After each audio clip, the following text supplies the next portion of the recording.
Rick and Ilsa. A perfect moment captured in time from one of the greatest films ever made. Hello, I'm Lauren Bacall.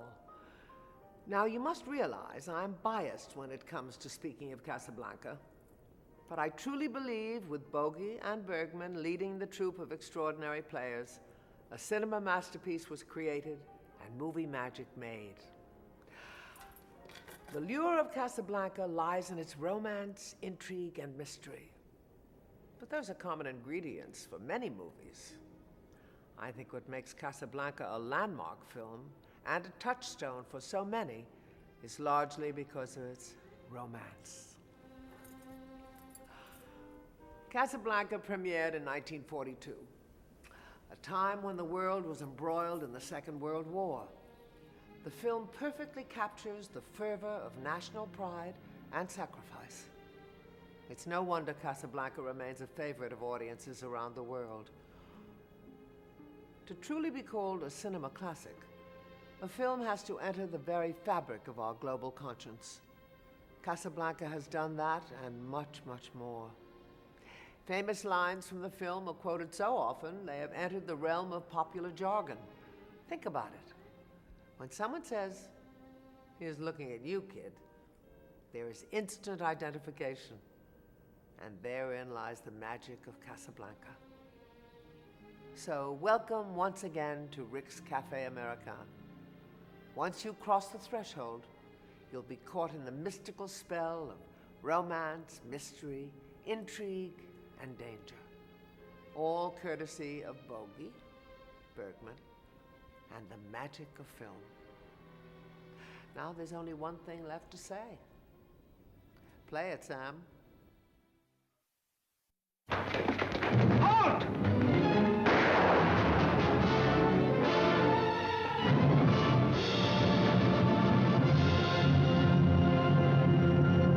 Casablanca. There is no escape. Against this fascinating background is woven the story of an imperishable love and the enthralling saga of 6 desperate people, each in Casablanca to keep an appointment with destiny. I was willing to shoot Captain Reno, and I'm willing to shoot you. All right, Major, you asked for it. At the time of its release, Casablanca won Oscars for Best Picture, Best Director, and Best Screenplay. Just desserts for a classic film that continues to enthrall audiences and win awards to this day. You knew how much I loved you. Recently, the American Film Institute named Casablanca number 2 of the top 100 American films. An enduring classic, but who knew? At the time of its release, it was just another movie from a Hollywood dream factory. By now, we've all heard of Rick's Cafe. But just what is the allure that has kept us coming back time and time again? Is it the spirit of wartime patriotism?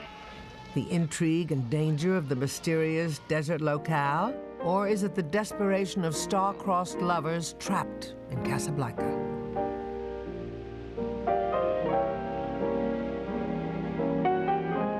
Who are you really, and what were you before?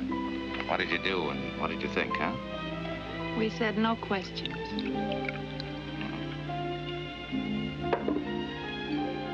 Here's looking at you, kid. Perhaps it's just the themes of lost love and redemption that people respond to. It's a strange mix within that movie of personalities and story and music that seem to come together unexpectedly. Casablanca has a great story, marvelous characters, interesting melodrama.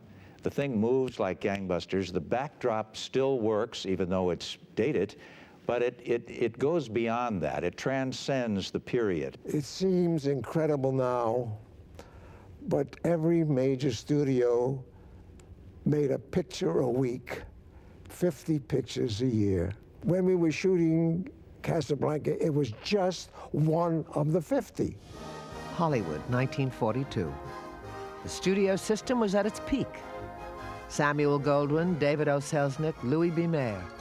These were the titans behind Hollywood's golden era and the greatest movies ever made. Over at Warner Brothers, studio chief Jack Warner certainly earned his place among these legendary movie moguls. And as his right-hand man, executive in charge of production, Hal B. Wallace. Jack Warner made a lot of the financial decisions, of course, but Hal Wallace was the one that was running the studio. Wallace okayed every script, every makeup, every dress, every suit. In those days, the major studios were run like that. It was basically Hal Wallace's determination and his instinct for this thing that really made Casablanca the classic that it is. Casablanca was just another place on the map until Wallace got his hands on a play entitled Everybody Comes to Rick's. I used to be sent to New York once a year to look at new plays and try to find new material. And I saw this Everybody Comes to Rick's play, unproduced play. It had been written by Murray Burnett and Joan Allison, but it never got produced. Based upon the travels of playwright Murray Burnett, Everybody Comes to Rick's was a story born directly out of the fear and chaos of a people without hope. Well, originally, he and his wife had gone over to Europe, and this was in the late 30s. And his wife had relatives there. And he was able to see firsthand in Vienna and elsewhere what was happening with the refugee movement. I was upset. I had no idea I was going to write a play, an anti-Nazi play or a political play. I was ill. I literally got ill. On that same European trip, when I was in the south of France, my friends from Antwerp, from Belgium, said, hey, let's go out tonight to a nightclub, to Cap Ferrat. And we went to Cap Ferrat, to a nightclub. There was a black man at the piano. And I said to my first wife, gee, what a setting for a play. I took it back to the coast with me, and I gave it to my boss, who was Hal Wallace, and we decided to make it. Jack Warner paid more for Everybody Comes to Rick's than had ever been paid for an unproduced play. And true to Hollywood form, a name change was imminent. There had been a very successful picture just a few years before this called Algiers, with Hedy Lamarr, Charles Boyer, the Kasbah, and it conjures up all kinds of romantic, exotic locales, you know. So it occurred to Hal Wallace and others that perhaps the title would be much more potent if they called it Casablanca. Casablanca was invaded at the time the picture came out, and so that was a great title, Casablanca. People knew about Casablanca. You see, they had two things to cover: the conditions of the world regarding the war, and also what was happening. And so they didn't know, they had to watch it day by day. I think that it was very timely. It was in some ways almost a little ahead of its time, because most people in America didn't think of all the people that were stranded in various parts of the world trying to get out. And of course that gave the picture a real feeling of tension, and this, suddenly people realized what we were in the middle of. At the same time, there was a great deal of humor in it, which the Epsteins were totally responsible for. Philip and Julius Epstein were Hal Wallace's first choice for the difficult task of adapting Casablanca for the screen. Known for their ironic wit, the Epstein brothers turned Casablanca into a desert oasis, full of colorful characters. I have to warn you, sir. I beseech you. This is a dangerous place full of vultures. Vultures everywhere. Thanks for everything. Goodbye, sir. It has been a pleasure to meet you. I'm sorry. And clever conversation. What in heaven's name brought you to Casablanca? My health. I came to Casablanca for the waters. The waters? What waters? We're in the desert. I was misinformed. That was my favorite line, because I think it summed up Bogart's character, the cynic, and is a real piece of chutzpah, that line. And the picture crackles with the Epstein style. What is your nationality? I'm a drunkard. You call the airport and let me hear you tell them. And remember, this gun is pointed right at your heart. That is my least vulnerable spot. How can you close me up? On what ground? I'm shocked to find that gambling is going on in here. You're winning, sir. Oh, thank you very much. Everybody out at once. The Epsteins' impact was mighty, but their stay was short, for they were called to Washington to work on Frank Capra's patriotic documentary series, Why We Fight. The Epsteins had written the bulk of the film up to the beginning of the flashback. And they were in production, and consequently there wasn't enough material coming out. They still had to work on the second half. To tackle that second half, Hal Wallis brought in screenwriter Howard Koch, who had just finished The Letter with Bette Davis at Warner Brothers. Koch added a new and very necessary dimension to the film. I always looked upon Casablanca a little mystically, that it had its own reason for being. It was a picture the audiences needed, the American, well, the world audiences actually. What it said was that there were values that were worth making sacrifices for. And it said it in a very entertaining way. But that was basically what it said. If Casablanca had ended, in my opinion, with Bogart going off with Bergman, the romantic ending, this wouldn't have happened. There wouldn't be any legend today. It's Koch's contribution that makes Rick the sort of very mysterious, liberal sort of man that he is. A bitter man, but always on the side of the right side. Louis, whatever gave you the impression that I might be interested in helping Laszlo escape? Because, my dear Ricky, I suspect that under that cynical shell, you're at heart a sentimentalist. In 1935, you ran guns to Ethiopia. In 1936, you fought in Spain on the loyalist side. And got well paid for it on both occasions. The winning side would have paid you much better. There was a gentleman on the lot by the name of Casey Robinson, also under contract to Warner Brothers, who had done some of the big Bette Davis pictures, among many other things. And he was given the material to read, a kind of a synthesis of what the Epsteins were doing and what Howard Koch was doing. And he thought the comedy was great, he thought the melodrama was terrific, but he said, indeed, the romantic aspect, the love story, is weak.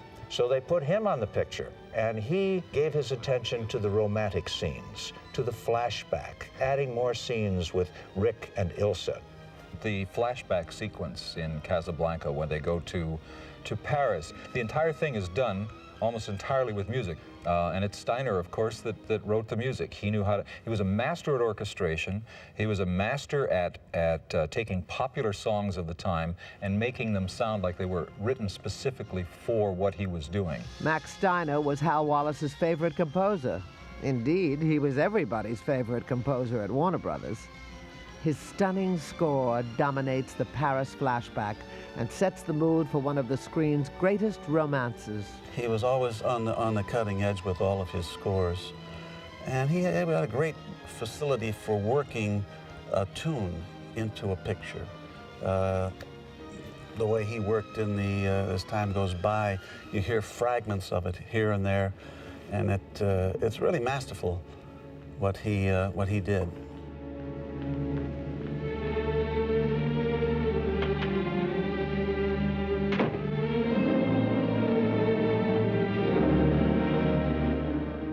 I don't know what's right any longer. You have to think for both of us. For all of us. All right. I will. Here's looking at you, kid. I wish I didn't love you so much. As time goes by, it was never, when it first came out in 1931, it was never a big hit. It did all right, but it wasn't a big hit. Of course, Casablanca gave it a renewed interest, and people, you know, were suddenly aware of as time goes by. It still had a nostalgic quality about it, however, which was essential. The picture was over, and they were saying that maybe Max would replace that song, you know, as time goes by, with his own. But as it turned out, it was tied into the film so tightly that they would have had to have got Ingrid Bergman back. In the meantime, she had cut her hair, and so it just didn't work. And so finally, it ended up with As Time Goes By as the song. Play it, Sam. Play As Time Goes By. Played it for her, he played it for me. Well, I don't think I can remember. If she can stand it, I can. Play it. You must remember this, a kiss is just a kiss, a sigh is just a sigh. sentimental things apply as time goes by.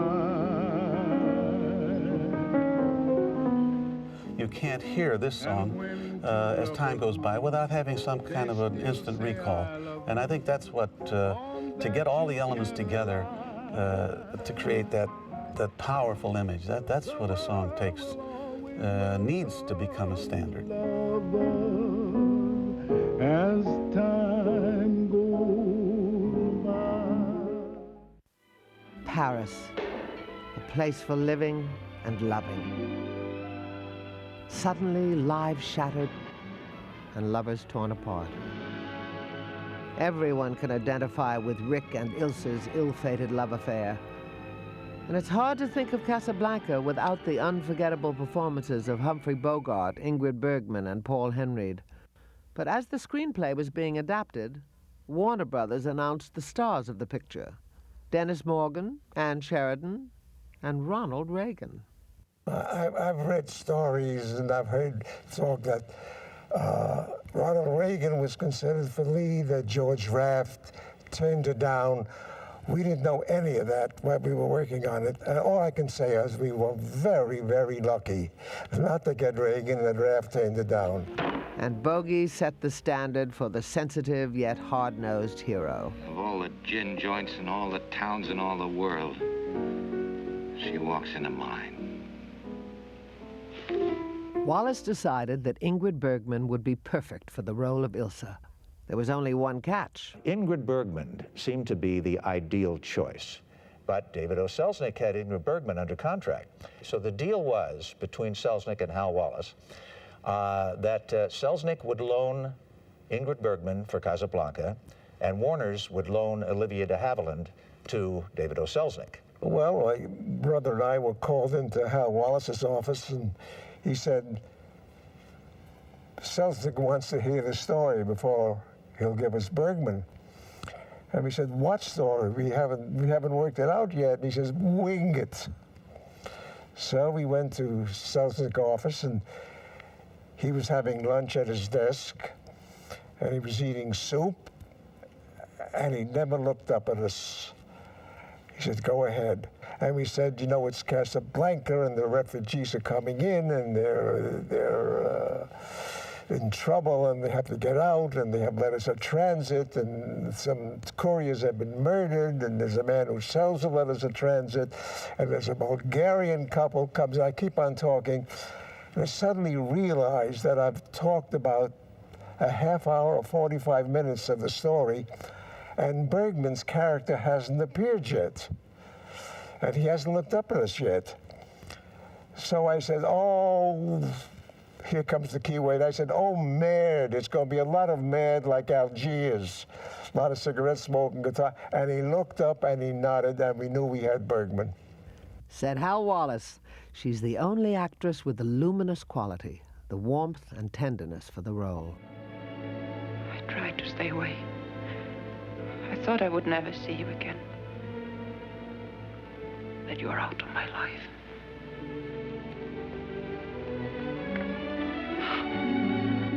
I can't possibly give you an objective opinion because it's impossible to see a movie with your mother in it and be objective. I have to be subjective. And of course, I think she looks ravishing in every scene. There were a tremendous number of Bergman fans and Bogart fans.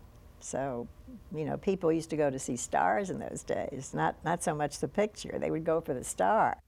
Bogart and Bergman, and the rest is cinematic history. He's looking at you, kid.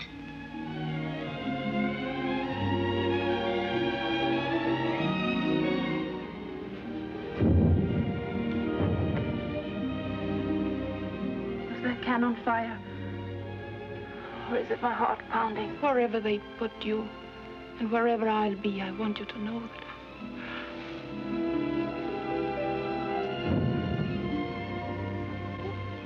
Kiss me. Kiss me as if it were the last time. The chemistry between Bogart and Bergman, I think, was apparent from the very beginning of shooting.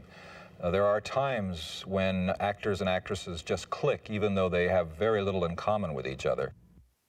I don't think there was a relationship with Humphrey Bogart off the set. I think that's acting.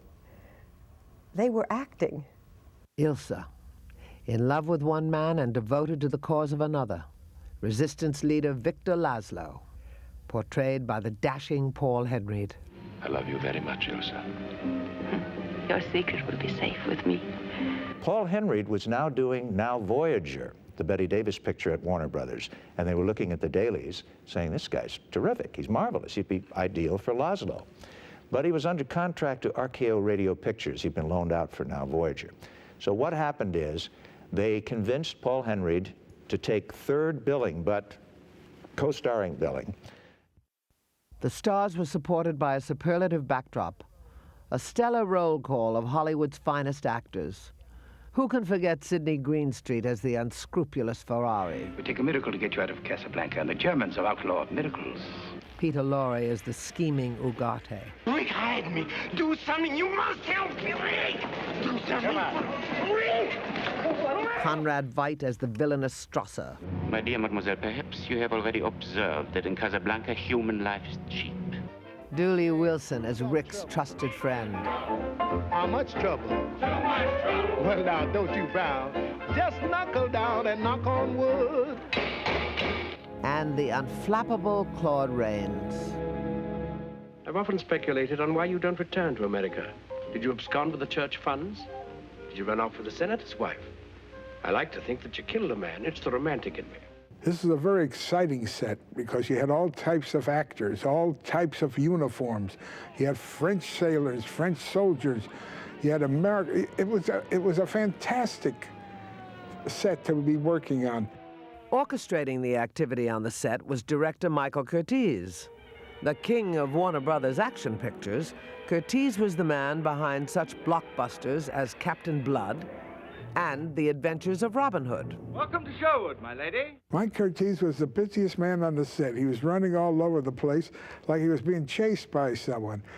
But if you didn't work right, he would let you know. But if you worked right, he had a habit of saying, good, good, good, good. He was always talking to himself, but he was very good, and he knew his business. He came over from Europe because Warner's wanted somebody like Lubitsch, and he came in here with an accent, only his accent was so thick, nobody knew what the hell he's talking about. I liked Mike. I had great respect for him. And although I don't think he was one of the world's great directors to work with artists, he was technically as proficient a director as ever I've worked with. Curtiz's use of shadow, camera movement, and his knack for rapid pacing all combined to give Casablanca the look that has become its trademark. Curtiz also proved himself to be adept at some classic Hollywood trickery. That whole airport took place on a stage. We had a cutout plane, but the plane was in perspective. Mike said, I'd like to have some mechanics working around the plane so it isn't just sitting there. And that's when we came to the conclusion that if you had a normal-size individual by the plane, it would look ridiculous. So we ended up finding some midgets to portray the mechanics as though that the whole thing was in perspective. When I walked in there and looked out there and looked out through the hangar doors out to the field that they had and saw an airplane and people walking around, and the airplane was a cutout, and the people were midgets, I said, I've seen everything. I've seen everything. It was fantastic. Michael Curtiz was a dynamic filmmaker, a commanding presence who also had a colorful way of speaking. Now, I'd been told that this picture was to be done of all the dialogue live, nothing to be post-sync, put in later. It had to be done on the set, clean, and perfect. And we got through about 4 lines, and one of those big arcs started going, wah, wah, wah. And one came yelling and screaming at me. When he got mad, he had a bald head, and his veins stuck out in his head, and his eyes popped out, and he came right up to my face yelling, "God damn you, sir, God damn you dumb, you idiot, you fool, you ruined my picture, my beautiful actress with the greatest scene in the picture, and you stopped the scene, you are dumb, dumb, dumb, dumb." And then I tried to say, "Well, Mike, you know, they told me," and he says, "Shut up, to hell with you, to hell with you." And I thought, well, this is it. So I ran back at him, "To hell with you, to hell with you, to hell with you, and to hell with you, sir." And the set died. You could hear a pin drop. There was absolute chaos as to the approach they were going to take and whether or not this was going to work, and there were constant revisions of the script right on the set. The writers never knew what happened to these characters. Every day there was a different kind of, ending to the story.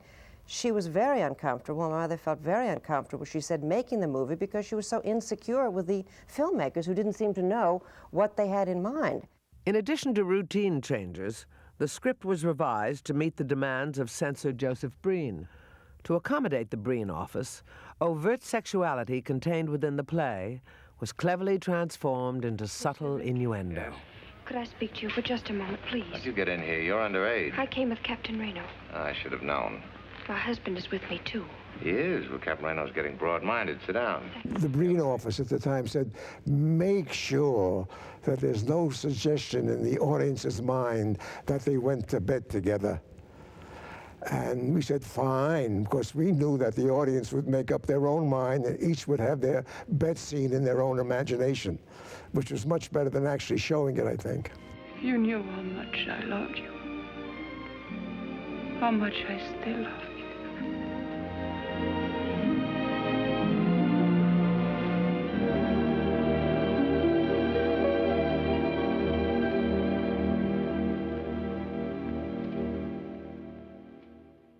Warner Brothers was firmly dedicated to the war effort, and Casablanca was no exception. What if you murdered all of us?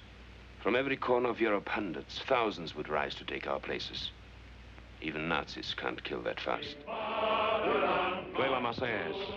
Play it.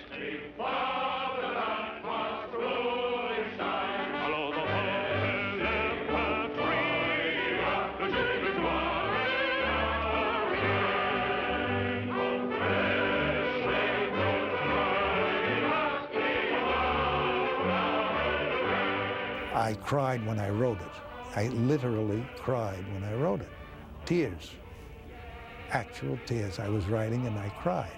It was that powerful to me, and it was that powerful in the film.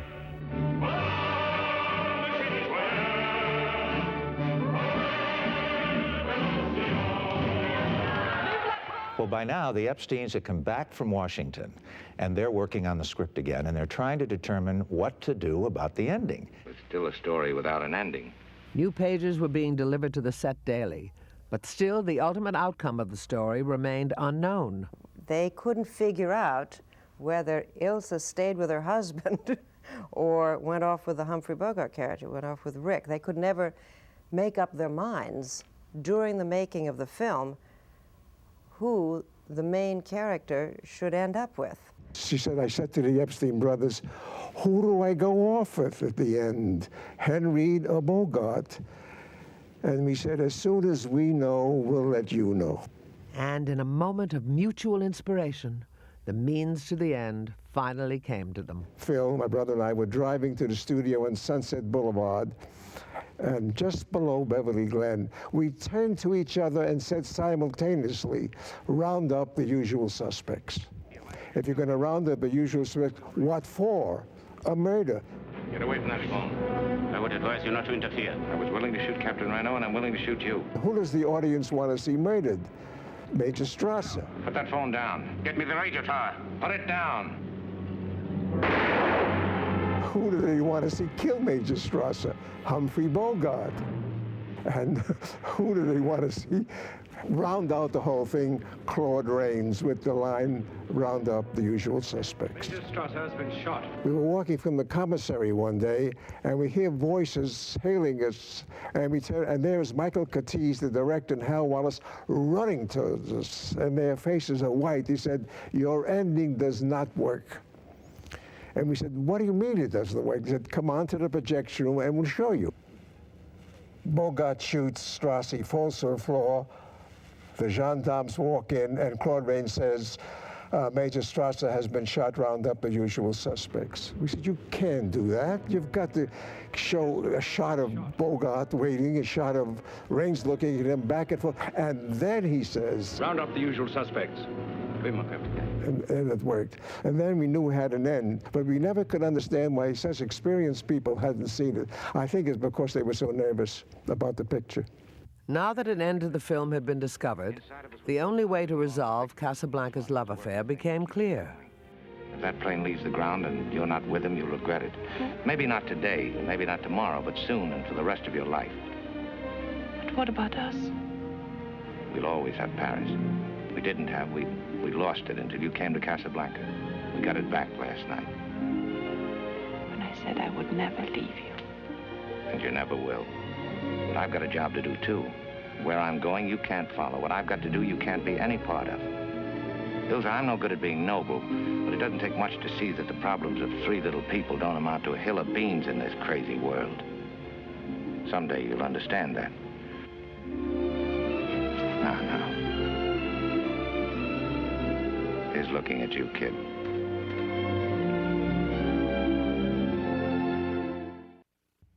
You know, it's an ideal ending because you have something for everybody, really. I think it's a film that sort of resonates within you, and as you get older, you appreciate more things in it. True yesterday, true today, true tomorrow. That's my definition of a classic. They become icons, and they've become symbols, and they've moved into the culture beyond the film. It's gone beyond just being a story. Principal photography was completed. The fate of our characters decided. Yet Hal Wallace was still not satisfied. It might be a good idea for you to disappear from Casablanca for a while. A month later, Bogart was brought back to dub in the memorable last line, said to have been written by Wallace himself. It doesn't make any difference about our bet. You still owe me 10,000 francs. And that 10,000 francs should pay our expenses. Our expenses? Mm-hmm. Louis, I think this is the beginning of a beautiful friendship. And through the years, this beautiful friendship between Casablanca and the public has been woven into the fabric of our culture. Dr. Fouché thinks he was poisoned. The success of Casablanca is readily apparent with a number of imitations that rapidly emerged. Intolerable. In 1946, the Marx Brothers released A Night in Casablanca. Attention, attention. Murder at the Hotel Casablanca. The manager Rolazotti is found dead. Round up all likely suspects.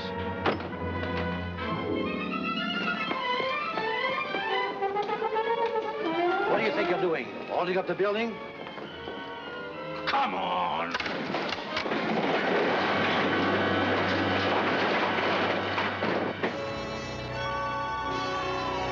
Warner Brothers certainly had good intentions with a 1956 television series based on Casablanca.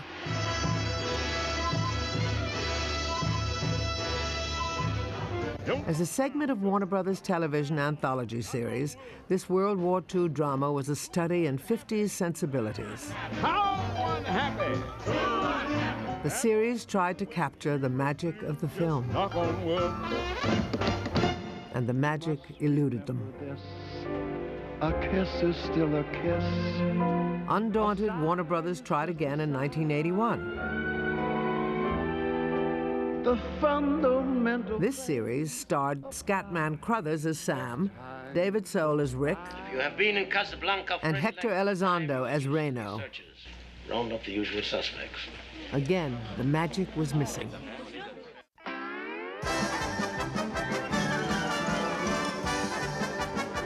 However, there was one tribute to Casablanca that was spectacular.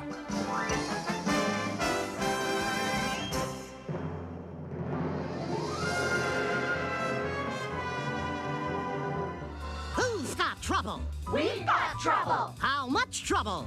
Too much trouble. Well, don't you frown, just knuckle down and knock on wood. With Daffy Duck as Sam, Tweety Bird as Ugarte, and the very debonair Bugs Bunny as Rick. What's up, Doc?